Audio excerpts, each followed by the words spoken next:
Зголемен е бројот на интервенции на брзата помош.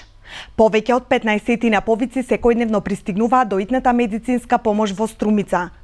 Од службата за итни медицински интервенции велат дека граѓаните најчесто се жалат на гушење омалаксано стомачни вируси. Не е мал ниту бројот на колапсите. Топлото време ги погоди граѓаните, затоа лекарите препорачуваат избегнување на директна изложеност на сонце во периодот од 10 до 17 часот, редовно миење на рацете како и добро миење на овошето и зеленчукот. Исто така тие препорачуваат и да се внимава од каде се консумира храна. И за следните неколку дена прогнозата не е смирувачка. Иако од вечерва се очекуваат врнежи од дожд и благ пад на температурата, од наредната недела живата во термометарот повторно ќе расте, велат од управата за хидрометеоролошки работи. Повеќе врнежи се очекува кон вечерните часови и преку ноќта. Овие врнежи до крајот на ноќта во утринските часови ќе завршуваат во источните делови, па и на крајниот југоисток во Струмичкиот регион.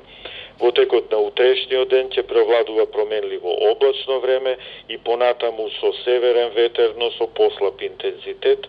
Минималната температура утре во Републиката од 13 до 19 степени, а во Струмица 18 степени. Максималната температура ќе биде пониска во утрешниот ден од 22 до 30 степени, во Струмица до 28 степени.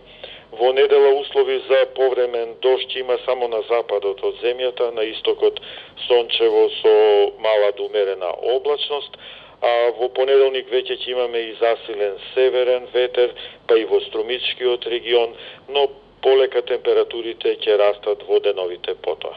Поради зголемената посетеност на туристичките центри, но и излетничките и рекреативните места, од територијалната противпожарна единица апелираат до граѓаните да се однесуваат внимателно кон околината, односно да не фрлаат отпадоци и да не палат оган, како би се избегнал пожар од пошироки размери.